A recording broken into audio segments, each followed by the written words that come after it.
welcome to the latest iasset.com channel vlog. I'm joined by iasset.com CEO Scott Frew and industry veteran Nick Verykios. Welcome to you both. So today we'll be talking about our latest collaboration with Nick. But before we get into that, Scott, can you please give our viewers a bit of an overview on your history with Nick? So I've known Nicholas now for just over 30 years. In the first startup I did, we got acquired and Nick was working for that business. That's when we first met. Then I started Land Systems and Nick came and joined me towards the end of that startup, I guess. And then we packaged it up and sold it to Westcon. Then Nick ran Westcon while I was away. Then I came back and Nick joined me to start Distribution Central, and the rest is sort of recent history. Mm-hmm. Okay, well, so Nick, can you share a little bit about what you've been up to lately? Yeah, I was just thinking 30 years, that's hardly recent history, but it's that's true.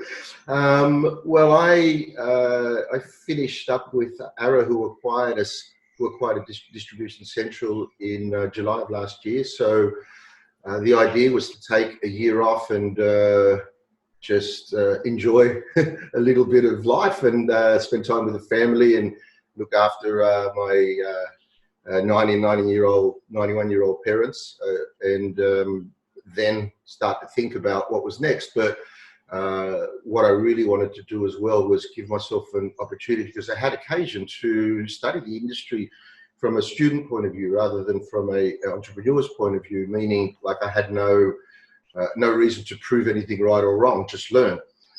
I had no agenda. So what I had been doing, and given the situation we're all in at the moment with shutdowns and what comes from the coronavirus pandemic, is talk to a lot of people about my thesis at the time, which was all about the monetization of data through installed assets. And I was a big advocate of lifetime value of assets and being able to truly monetize the data that's associated with the use, the commercial use of assets. And that then got me into a point where I needed to review my own thesis, which was the L.I.P. thesis, Land, Expand, Extend, Protect, which was starting to get a lot of attention with analysts and things. So I started talking to a lot of analysts, like TSIA, for example, that you know about, and many others, because they too were working on similar theses. And indeed, some of the people that I was working with at a global advisory councils on this. And I realized, being a student of it, that much of my thinking was starting to become not so much redundant, but at least a little bit antiquated, because when we're talking about the lifetime value of an asset, what L.I.P. or Land, Expand, Extend and Protect did not include was the retirement of the asset. In particular, the retirement of the asset as organizations transition to a more contemporary digital world and what's known as digital transformation commonly. And realizing that a lot of these assets are being retired, even though they're not of end of life, because of consumption models and the need to move things into cloud-based technologies. And we needed to therefore start expanding that thesis. And it just so happened that, of course, one of my champions in the industry, of course, is my business partner, Scott. And we started to talk about it. And that's when we came up with L.I.P.S, Land, Invest, Protect, Surrender. And Scott started to talk to me about, he's better explaining. He goes, do you realize that version 9 of our technology is exactly that? And it's way beyond the renewal. Not to say that the renewal is not important, it is, but it is such a small part of the monetization of data. And we haven't stopped talking since, and I then agreed to work on a collaboration exercise with iasset. And that has started to bear fruit in terms of how iasset now is going to market. based on first a thesis that makes sense, which has been validated by resellers and vendors that I've been talking to at a global level constantly during my pundit period, so to speak, or student period, so to speak, and also the accelerated innovation that iasset have been doing with their platform. And the worlds have collided again, and here we are collaborating. It's been fantastic too. It's been awesome. Yeah, it sure has. So Scott, do you want to give a bit of an overview on how iasset.com customers are executing L.I.P.S, the L.I.P.S strategy using our platform? Yeah, sure. Look, the important thing is people are coming to terms with complete product life cycles, and it doesn't matter if it's cloud, it's hardware plus software subscriptions. Every business, from vendors right down through distributors and resellers, need to manage all of those processes more appropriately.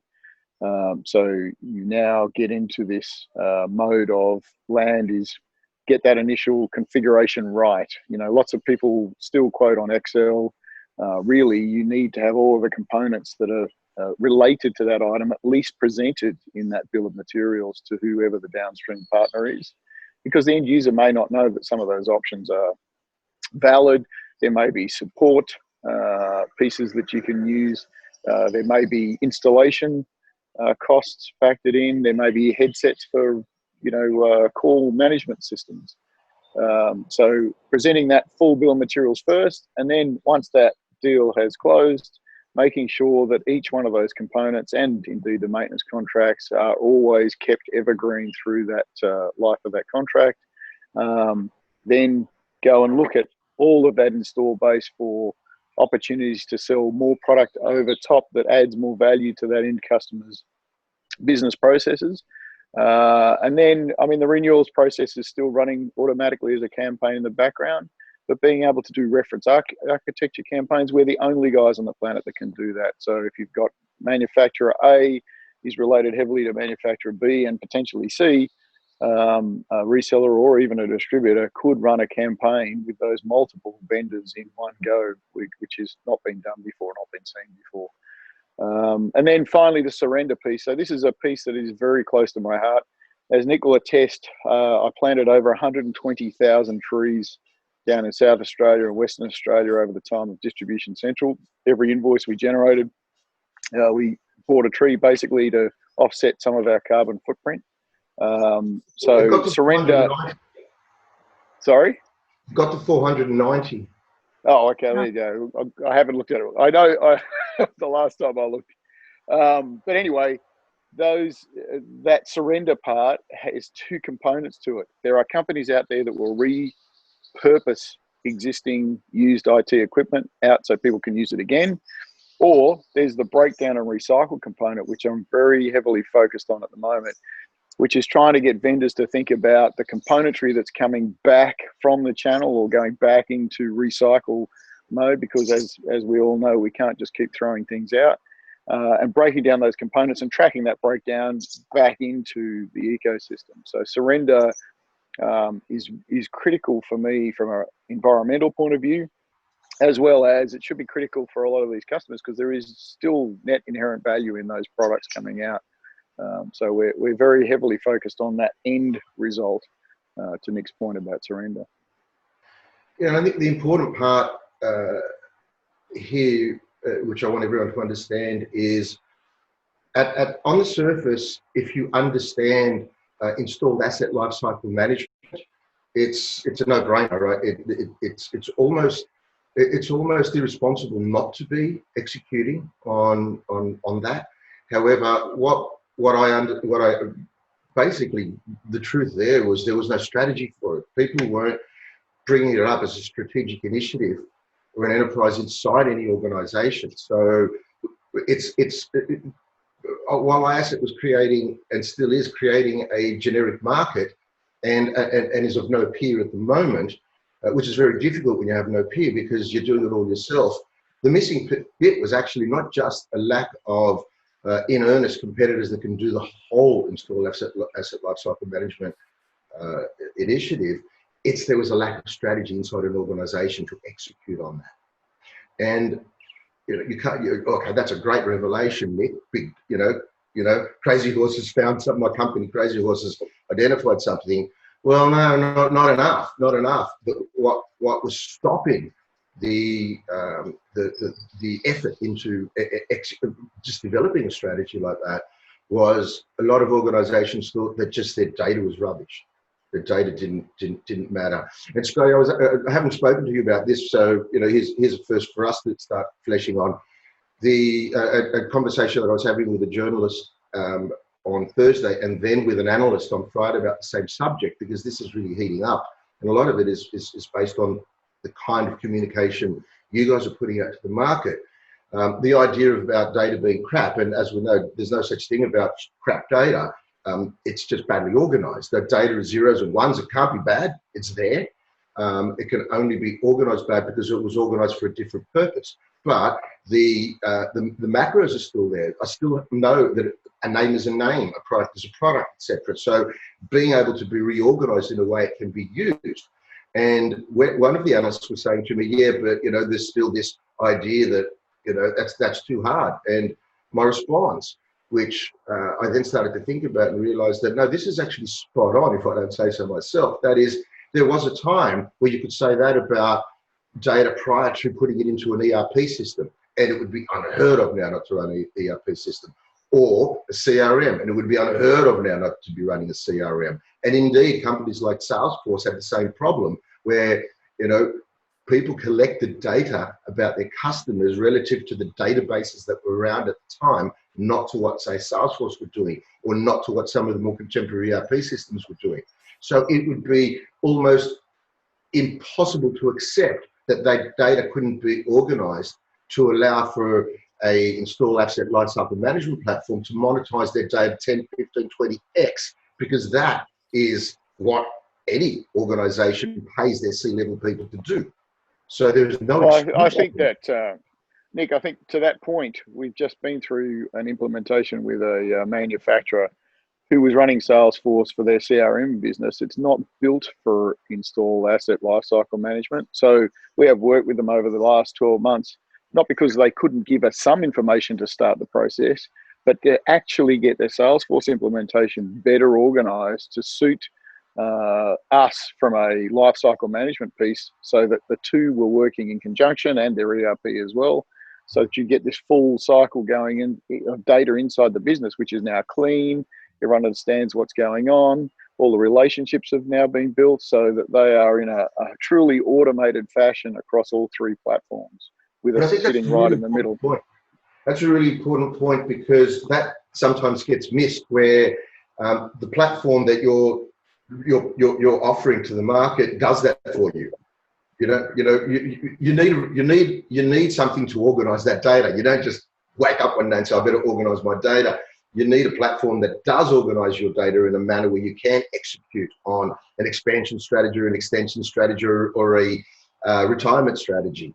So that is the bit that needs to be explained a lot more. The platform does organize the data so you can monetize it 10, 15, 20x. And we're not saying 10, 15, 20x of what it should be, but what it was bought in the first place to do, but not executed on. That's right. I think the important thing is, we say to a lot of people, and anyone listening to this blog, is the importance is to collect the data.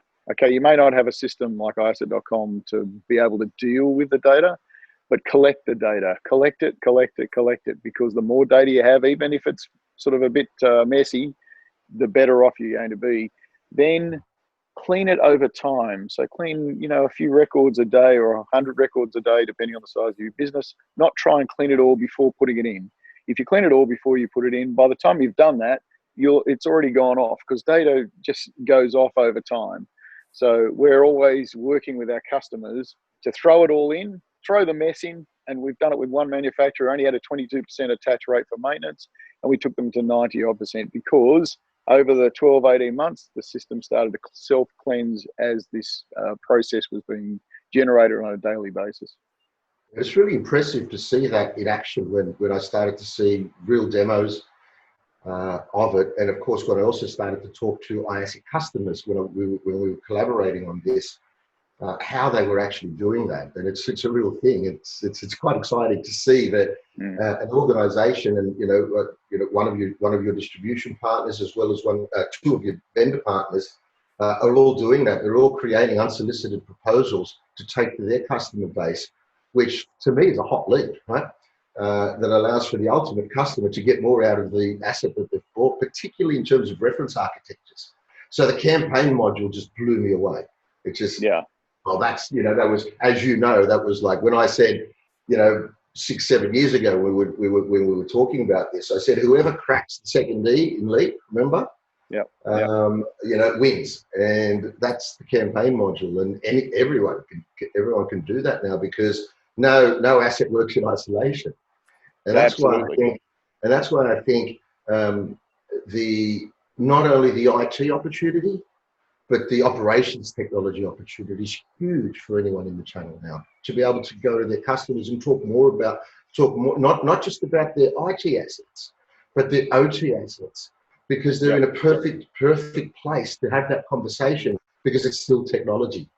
All right, it might not be TCP/IP based and all, I don't know technology, you can talk about that, but it's not about that. It's about artifacts on a network, right?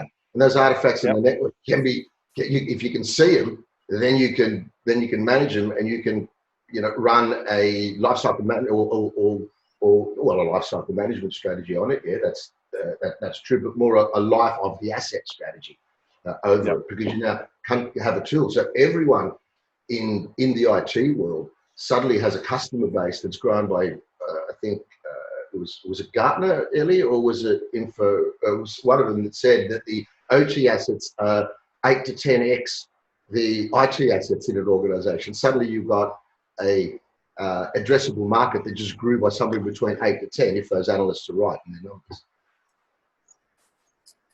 Well, I think the important thing when we move into IoT and OT assets is the government compliance that's now around the world, making manufacturers responsible and liable for security updates to those devices so they don't get hacked, and to make sure that when they go end of life, i.e. when they're not going to get updates anymore, that the end customer has been communicated with, which brings a whole world of compliance on lifecycle management that hasn't existed previously.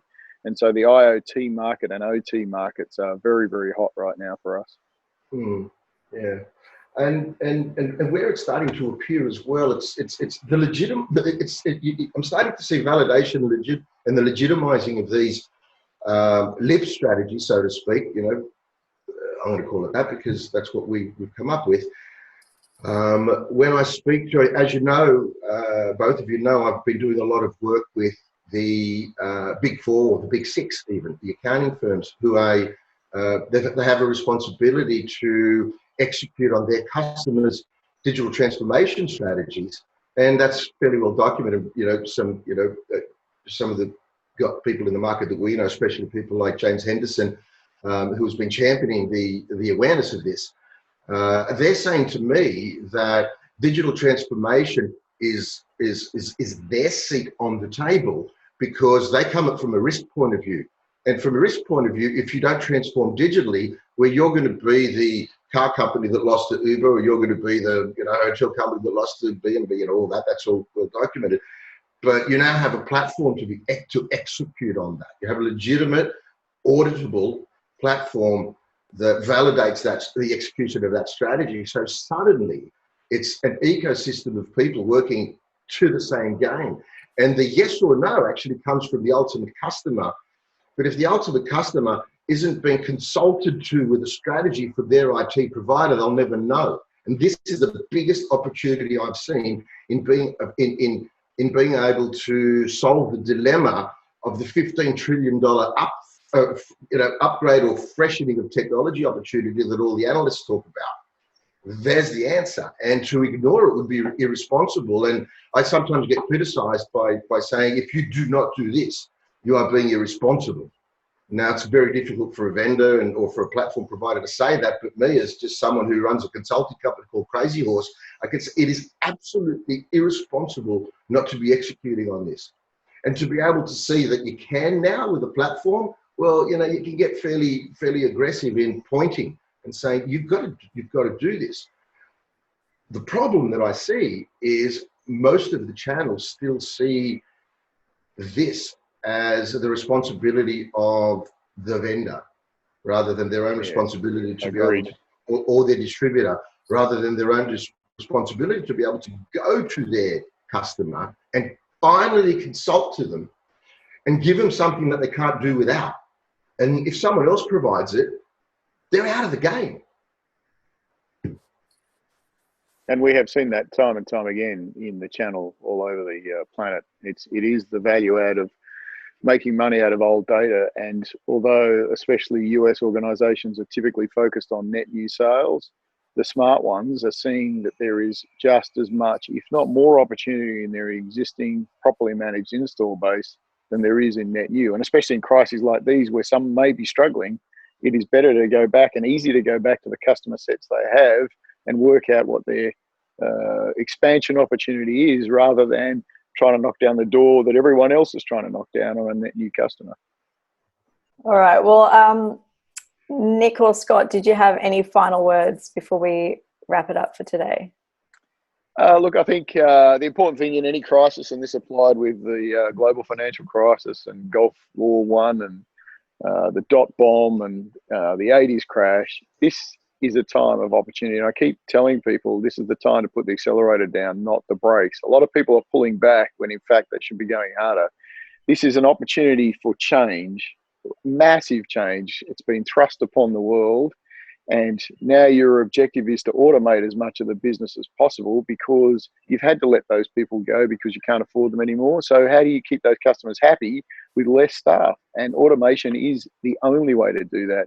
And once you get that base level automation in, which we've seen with plenty of customers, like customers that turn on the engine and see over $100 million worth of opportunities they haven't seen before. Once they see that opportunity, it's going to bring value to their channel or their downstream partner, whoever that is, and their upstream partner. I mean, what vendor's not going to be happy with extra sales? So focus on the how are you going to change to adapt to a post-COVID world, or even a current COVID world, to move your business forward rather than pulling back. Really, I mean, my interpretation of what Scott's saying is that this is an opportunity for correction. And if your business is struggling, you've probably had some problems in the first place, right? Because, and my proof of that is there are a hell of a lot of businesses that aren't struggling through this, right? They're, excuse me, adding a hell of a lot of value, giving their customers things they can't do without to get through this, right? And get through this means that they're actually strengthening their businesses for their customers, strengthening that. And I'm not sure if this is, you know, out there yet or not, or how much volume there is behind this, but I do understand that you guys are giving away a license at the moment, and it's not, you know, I don't want to use the word free, but, you know, for any small business that wants to start to look at doing this, what we know for sure, what I know for sure from a Crazy Horse point of view, is that the resellers and the vendors who are executing on a L.I.P.S strategy using an installed asset lifecycle management platform are winning. They're doing exceptionally well right now. That's the feedback that I'm getting. That's of course what you guys are seeing. And in whether it's community service or whatever, while you guys are giving away licenses to install and to work out how they can transform their business without any cost associated to the license, is an amazing thing you could be doing right now. Well done to you guys at iasset, and especially you, Scott, for being, you know, so thoughtful. Anyone listening to this that isn't looking at reducing the cost of innovation to virtually nothing needs their heads read. Just needs their heads read. No, thank you, Nick. It was a genuine offer to help a lot of struggling businesses, especially at the reseller level, cope with the changes and give them an opportunity to change themselves without having to take any monetary risk, really. And then if in 6 months' time it's not working for them, which I know it will, then, you know, we'll reevaluate the licensing at that point. Well, yeah, that's like I love it, because everyone, you know, used to make fun of us, you know, like, you know, I'm supposed to be the generous one, and I'm supposed to be, because I, you know, do what I do. But what you guys are doing right now for industry that's trying to redefine itself, an industry that's trying to redefine itself, is amazing. So congratulations to you guys. Thank you. Thank you. Okay, well, thank you both for sharing your insights. To our viewers, please stay tuned because we have another video coming up soon with Nick where he's going to get into more detail about each stage of L.I.P.S. Thanks for watching. Thank you. Bye, everyone. See you next time.